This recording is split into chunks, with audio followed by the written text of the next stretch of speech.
Welcome to the Untitled Film Project Podcast. This is the SNL Draft, you guys. We have been hired in a fantasy future. Okay. A future streaming company has purchased the rights to the entire catalog of SNL, and they have hired the three of us and you, the listener, to develop the best of compilation episodes for their audience.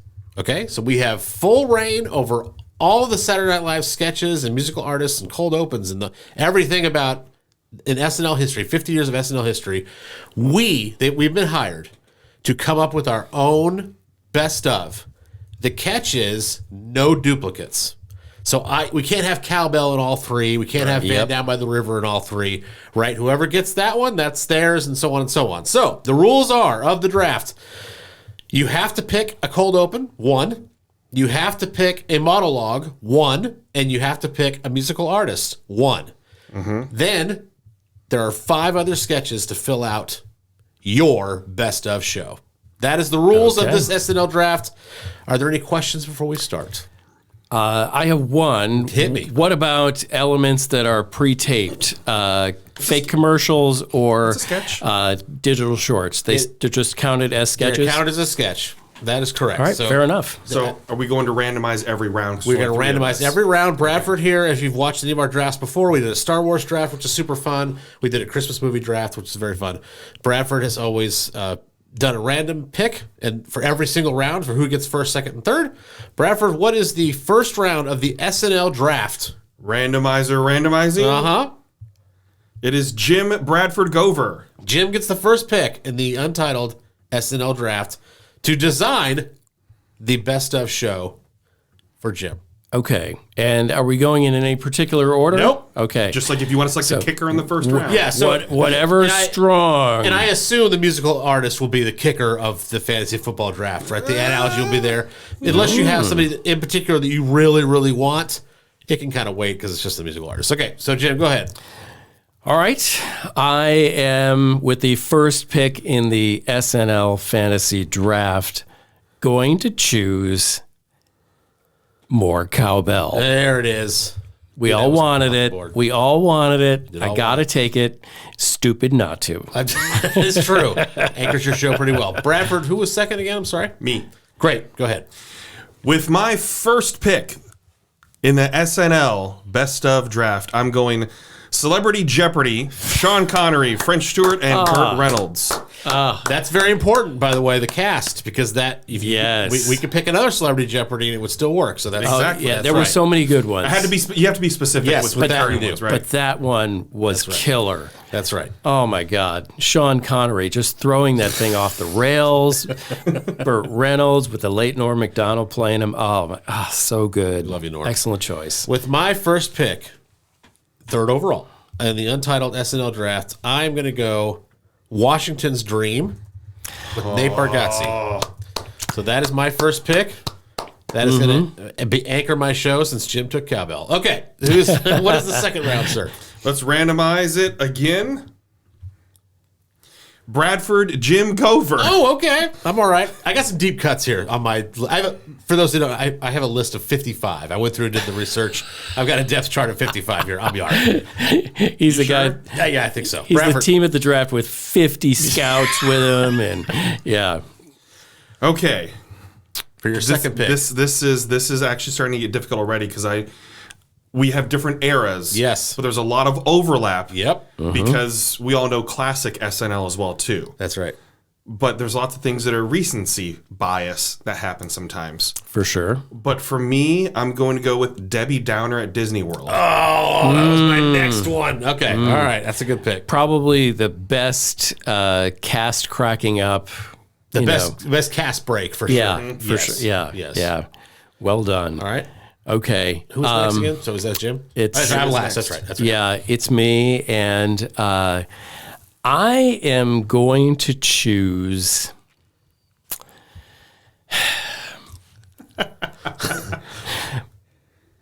Black Jeopardy with Tom Hanks. Yes. Wearing the MAGA hat, and he finds himself surprisingly agreeing with the rest of the contestants. Just brilliant.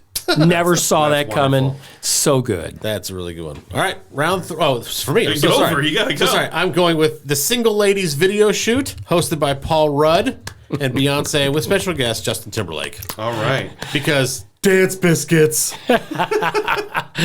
And you were telling me that almost didn't make it on the show. Yeah. So apparently, according to the SNL music documentary that Questlove did, he interviewed Justin Timberlake about it, and he said Beyonce did not want it to happen at all. Oh, man. So maybe that's why we can't find it anywhere. Yeah, They've she's taken it out of the Beyonce Paul Rudd episode on Peacock, and it's not on YouTube. So maybe that's why. All right. The next order for round 3. Yes. Gover Bradford Jim. Yes. Okay, this is good. It's evening out. I like this. All right. I am going to anchor my show. So in the last spot before Good Nights, I'm taking the Chris Farley tribute by Adam Sandler. Okay. I watched it again today in doing my research of 55 sketches to prepare for, and I found myself just bawling because the tribute's so beautiful. It's wonderful, but it's also Farley, which of course is an SNL staple. Sandler, SNL staple. It's just incredibly done. So that's going to anchor my show. All right. So I'm next, and mine is going to be NPR's delicious dish, Sweaty Balls. Sweaty balls. With Alec Baldwin. Yeah. Excellent choice. Yeah, that's great. Can't go wrong with that. They nailed the NPR voice. they did. Absolutely. Yes. For Jim, what would you like to go with selection number 3? in this round, That's good. That's good. That's nice. I'm going to go with Close Encounter. Oh, yes. That's on my list, too. That was on my list. Kate McKinnon, Ryan Gosling, just, when they're getting, interviewed about their close encounter of the third kind. And that character of Kate McKinnon's is just outstanding. What, like a stark contrast to everybody else. The comedy is delicious. Yes. All right, Bradford, who is round 4? What's the order? Jim Bradford Gover. All right. Okay. Jimmy, what you got? All right. I'm going to throw one at you, and this would have been probably the late 80s, 90s, early 90s. And if you don't know this skit, look it up. I'm going with Magic Fish Town Hall. They've overfished, and they're trying to convince these super spoiled, because they've had everything they've ever wanted from these magic fish, but the fish are disappearing. So they're trying to convince them, like, how are we going to switch our town to a non-magic fish-based economy? Just that concept alone cracks me up. Oh, so funny. Okay, look it up. All right. I will be after this. All right. It's difficult now because it's one of those things. Do you want to be defensive on things that could be popular? But Gover has some deep ones. But there's certain hosts that just have a lot of good ones, right? So I want to pick this one before somebody else takes it, and it's David Pumpkins. Oh, yeah. David Pumpkins is So- a good one. Yeah, Haunted Elevator. Yes, Haunted Elevator. Nice. All right. Well, Nice. So I'm weird. going to counter that by picking my monologue now. Tom Hanks and the Five Timers Club. Okay. Oh, with the jackets? Yes. First of all, the sketch is amazingly funny. You got Paul Simon, Steve Martin, and then Elliot Gould make an appearance. Conan, as a writer, is in this as like an usher or something. Yes. And then John Lovitz makes an appearance. But that's not what's funny. I mean, it is funny, but what's awesome is that this is the first Five Timers Club, and now they've done it. It's It's a tradition now. Yeah. and this is the first appearance of it. So Five Timers Club, Tom Hanks is my monologue. All right. Well, Gover, prepare to go again because it's Gover Bradford Jim. All right. I'm trying to keep the deep cuts for later because I'm afraid that, I'm pretty sure people won't grab them, right? So for round 5, I'm going to lead off with Chippendales. Oh, With Patrick Swayze. Stole it. Oh, it was. I was going. I would have should have traded up. Yeah, that's visually just amazing. It is pretty awesome. All right. Another one that doesn't end well, by the way. Kind of flat ending, but obviously whatever's on stage is just Sure. incredible. Sure. So it would be really. Speaking of doesn't end well because we had this discussion. I have to go with Matt Foley Van Down by the River. Yes. From that Of is course. my next pick here. For sure. Because I have a feeling that might go, but there's so many great ones when you think about over 50 years, right? Yes. So that's mine. Okay. Jim? I'm going to go with Dick in a Box. Good one. That's a good one, too. Yeah, it's just I don't think there's any time I've been around fun people when they haven't been holding a box and somebody makes the joke. You know, it lives, it breathes. It is eternal. So now, as a note for both me and Jim, the next three are not sketches. That's right. We have only three left, so we have to do monologue, cold open, and musical guest. Artist. Okay, just as a note for Jim. Yes. I still have to do my cold open and my musical guest, of course. Okay. Next, Gover Jim Bradford. All right. Since you guys have to do concentrated things, Yeah, you can. I'm gonna have to go. No, I'm gonna have to get my cold open before someone else might steal it. Oh. So I'm gonna take my cold open here, and it's literally called Cold Open Steve Martin. So Is it It's Cold Open Steve Martin 1991? when he said, "I'm not gonna phone it in tonight." Oh, that one. That's mine. steal that from he you? stole that. It's have- so good. I had to do it. It's so great. It involves the entire cast. It's super fun. It's funny. It goes to the studio. Chris Farley's singing, I'm not going to have a drink tonight. Oh yeah. And he's- Sure, after it's through. Yeah. Oh yeah. It's so great. Tim Meadows, I have no lines tonight. I'm not Yeah. even in the show. Not even in the show. Oh. Yeah. Cold open Steve Martin. Oh, my God. No, Jim's gonna have to go back to the drawing board. Is he Yeah. next or are you? Jim's next. Sorry, buddy. That was a stellar move there. Knife right to the heart. Musical guest was really difficult because they have had the best people in music over so long of a span of time that it's. I've got 5. Like I'm trying to narrow it down, and because it also followed a skit about this song that she sang, I'm going to go with Olivia Rodrigo's Driver's License, which was an incredible performance in and of itself. Yes, it was. But it also, was a skit before she was on the show with, I don't know if you remember, they were in the bar and everybody's like, but they all like secretly love the song, which was it was a good skit. So yeah, I'm going to go, Olivia. Okay. All right. So for me, I'm going to go opening monologue. Okay. For mine, and that is going to be Eddie Murphy 2019, specifically when he's roasting Bill Cosby. Whatever gets you there. Wow. Yeah, That's a good one. Yeah, that's an excellent pick. All right. So we have 2 rounds left, correct? Yes. Okay. Musical artist for all of us. And I have a sketch left, and you guys have. What do you guys have left? Cold open, I think. Cold open and the musical. And a music. Okay. All right. Yeah. All right. So that's Gover Bradford Jim. All right. Well, since I have a sketch left, I'm going to take it. Stand Up and Win with Jerry Seinfeld as the host. It's let's see. It's Dana Carvey. They're playing like a Jeopardy for stand-up comedians. It's Dana Carvey's character, Adam Sandler's character, and Rob Schneider's character, and they're basically answering Jeopardy type categories how a hacky stand-up comedian would answer them, and it is a absolute riot. I'm gonna have to look it up. I don't. Oh my I don't God. recall. Chicken McNuggets. What is the deal with their? Oh, it's just so funny. So yeah, it's a no-brainer. There's plenty more to go with, but Stand Up and Win is an absolutely underrated piece of brilliant comedy writing. Excellent. Okay. So I'm going with my musical Okay. guest right now.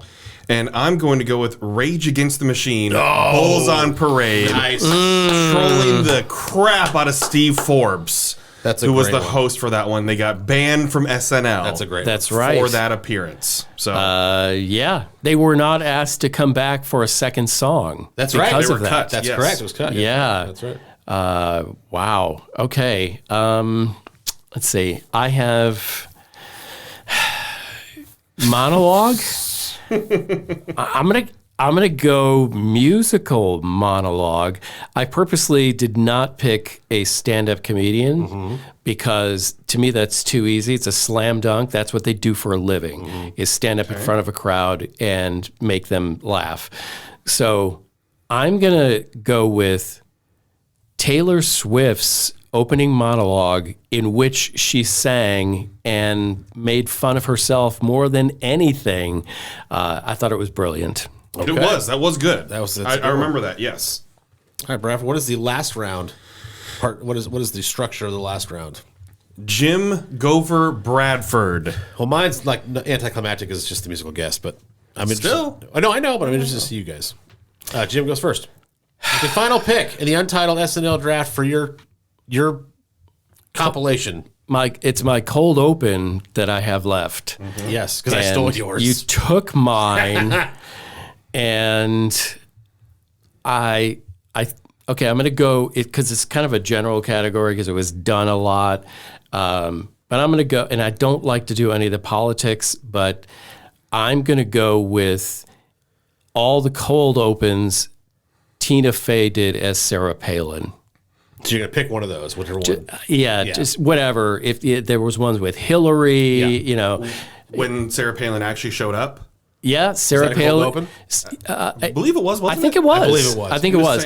Yeah, and that would probably be an excellent, representative of that one. Yeah, that's good. Now I go second. Is that right? So my anticlimactic last pick is purely selfish. Dave Matthews Band. Oh, okay. It's your favorite band? Yeah, favorite group of all time. So I'll just do that because I want to meet him. So I just and he's hoping. If you're watching, Dave, he wants to meet you.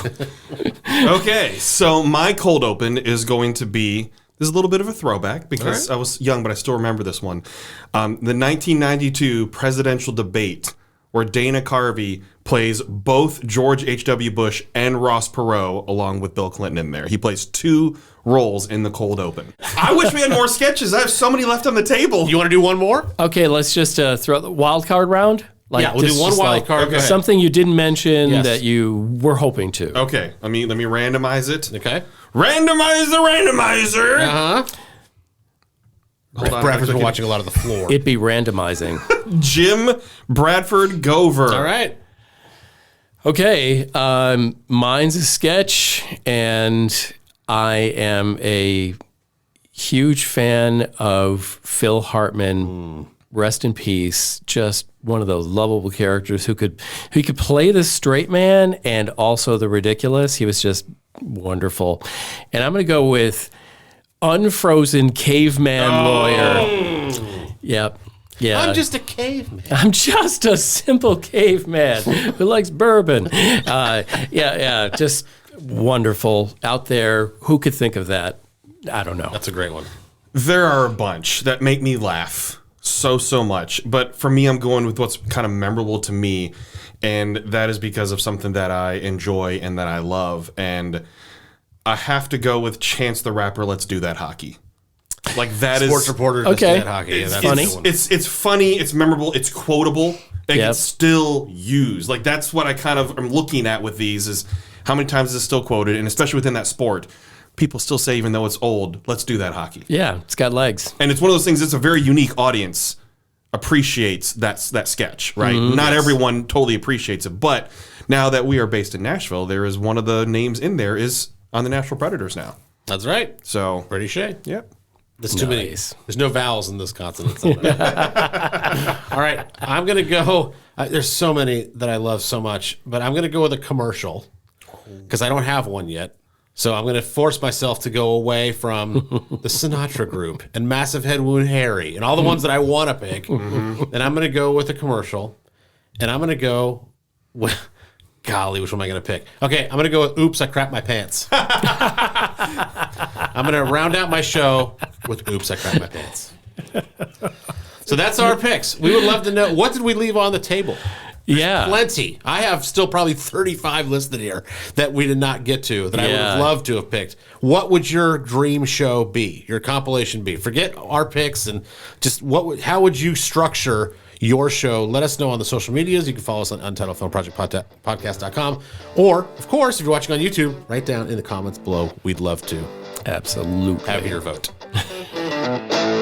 Thank you for listening to the Untitled Film Project Podcast. To support the show, please rate, review, follow, and subscribe. Original music by Jeremy Schwartz. Special thanks to the Music City Film Critics Association. Editing and post-production by Jeremy K. Gover. Voiceover by Chad Bennett.